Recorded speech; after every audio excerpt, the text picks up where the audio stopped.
Bonjour, dernier match à analyser. En attendant, commentez cette vidéo, aidez-nous. Parmi les commentaires, parmi la vidéo la plus commentée, il y aura un tirage au sort et un abonnement d'1 an sera offert à Tipster Pronostic. Et vu la période que l'on traverse, c'est vraiment intéressant pour ceux qui nous rejoignent. Maintenant, on va rentrer dans ce match-là. Wolfsburg reçoit Dortmund. Première chose à dire ici, on voit qu'au classement, Wolfsburg est troisième avec 5 points de plus que le Borussia. Wolfsburg est troisième avec 5 points de plus que le Borussia. Et au niveau des points attendus, tout s'inverse. On voit que Dortmund sous-performe, il devrait avoir 7 points de plus, là où Wolfsburg surperforme parce qu'il devrait avoir quasiment 8 points de moins. Donc ici, ça peut nous donner des indications. Maintenant, on va aussi essayer de tempérer tout ça en regardant un peu les absences. Et on voit que Mats Hummels est absent côté Dortmund. C'est une absence très importante puisque c'est l'un des joueurs majeurs du système défensif du Borussia. Et quant à Wolfsburg, quasiment pas d'absents importants, si ce n'est Renato Steffen ou Michael Lang, mais ce ne sont pas des titulaires indiscutables. Donc côté absence, c'est vraiment Dortmund qui sera privé d'un joueur majeur, si ce n'est de deux, puisque Witsel, même s'il est absent depuis longtemps, n'a pas vraiment été remplacé. Ils n'ont pas ce profil-là de joueur qui ressort proprement les ballons et qui en récupère pas mal.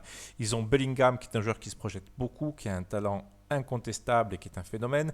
Et Delaney est un joueur qui récupère pas mal de ballons, qui est assez propre, mais il n'a pas la même capacité à peser sur son collectif que Axel Witsel. Donc au niveau des absences, avantage Dortmund.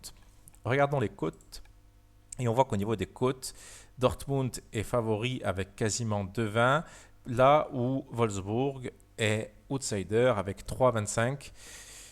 On l'a vu, ça c'est sans doute expliqué par le fait que au niveau des statistiques, Dortmund est une équipe en sous-performance, c'est-à-dire c'est une équipe qui devrait avoir des résultats bien meilleurs. Pourtant, on peut quand même voir côté Wolfsburg, on va regarder quelque chose. C'est une équipe qui encaisse peu de buts, Wolfsburg. Je me demande si ce n'est pas l'une des meilleures défenses de Bundesliga. Ils ont 30 buts encaissés et sur ces 30 buts, c'est dommage pour eux, mais il y en a 7 qui sont intervenus. Alors là, 4, 5, 6, 7, oui c'est ça. 7 qui sont intervenus sur les 2 derniers matchs. Donc c'est vous dire si ils sont normalement une très bonne défense. Et d'ailleurs, j'ai l'image d'une équipe qui avait enchaîné un nombre assez considérable de clean sheets. Et on va regarder ici si on peut voir ça. Là, il y a un clean sheet ici. Ouais, regardez la série ici. Hop, hop, hop. Il y a quasiment 7 ou 8 matchs sans prendre de but. C'est quand même à prendre en considération, même si visiblement c'est une équipe qui surperforme. Il y a quand même des acquis au niveau défensif. Je veux bien penser qu'ils aient eu de la réussite, mais avoir enchaîné 7 ou 8 matchs sans prendre de but, il y a quand même une valeur sûre au niveau de leur défense. Et quand on voit le match face au Bayern où Castells donne 1 voire 2 buts au Bayern, c'était dommage pour eux. Donc on va quand même réfléchir à ce qui pourrait se passer. On a donc une équipe de Dortmund amputée d'un joueur majeur défensif qui est Mats Hummels. Donc Emre Can va jouer en défense centrale. Emre Can n'est pas un mauvais joueur, mais il a cette fâcheuse tendance à toujours faire des erreurs qui coûtent au moins un but. On l'a vu face à City à l'aller, il perd un ballon. Au milieu de terrain, il y a but. Au retour, il provoque un penalty. Face à Séville, au retour, il provoque un penalty alors que son équipe menait tranquillement 2-0. Il y a quand même un danger avec ce joueur-là qui est capable de faire de bonnes performances, mais il entache toujours sa performance d'une bourde qui, souvent, malheureusement pour lui, coûte un but. Alors peut-être que ça s'explique parce qu'il est des fois défenseur central, des fois milieu de terrain.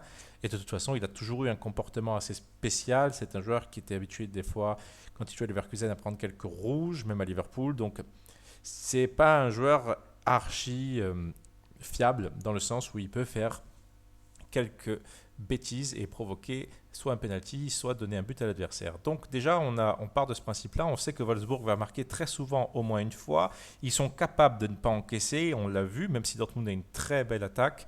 D'ailleurs, sur l'attaque, le site de Kicker nous dit que Sancho pourrait revenir. C'est une super nouvelle pour eux. Donc ici, le bet qui m'intéresse particulièrement, c'est sans doute Wolfsburg rembourser 6 matchs nuls. Je pars du principe que Dortmund peut marquer une fois.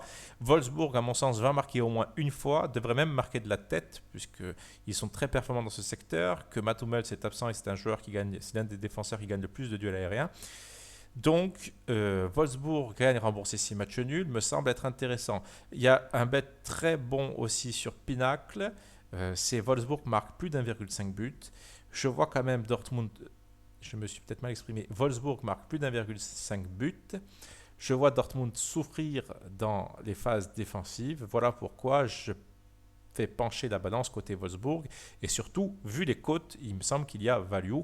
Normalement, j'aurais estimé ça euh, d'une façon beaucoup plus équilibrée, genre du 2-6 pour Dortmund et du 2-6 pour Wolfsburg. Voilà pourquoi il y a value sur l'équipe à domicile. Après, l'autre bet qui serait très intéressant ici, on a quand même deux forces offensives qui devraient se faire mal, malgré la bonne défense de Wolfsburg. Quand même, on ne peut pas nier que Dortmund est une équipe au potentiel offensif assez impressionnant. C'est peut-être l'une des meilleures d'Europe, carrément, puisqu'ils ont beaucoup de joueurs jeunes. S'ils étaient un peu plus réguliers, ils ne seraient pas cinquième au championnat. Mais en tout cas, on le voit avec les performances des expected goals, où cette équipe est deuxième, c'est-à-dire même devant le Bayern. Ça veut dire quoi? Ça veut dire que c'est une équipe qui peut quand même faire mal à son adversaire, même si je vois un avantage pour Wolfsburg, parce qu'il me semble qu'ils ont plus de base, plus de certitude.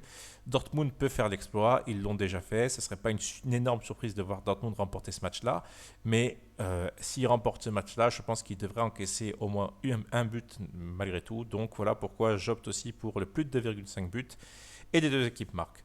Donc pour résumer tout ça, Wolfsburg remboursé c'est nul, Wolfsburg marque plus d'1,5 but et à plus forte mise, plus de 2,5 buts et les deux équipes marquent. Voilà ce que je pouvais dire sur ce match-là. N'hésitez pas à commenter, à me dire, à nous dire ce que vous en pensez, quels sont vos avis. Bref, on va se souhaiter un peu de réussite et je vous dis à la semaine prochaine.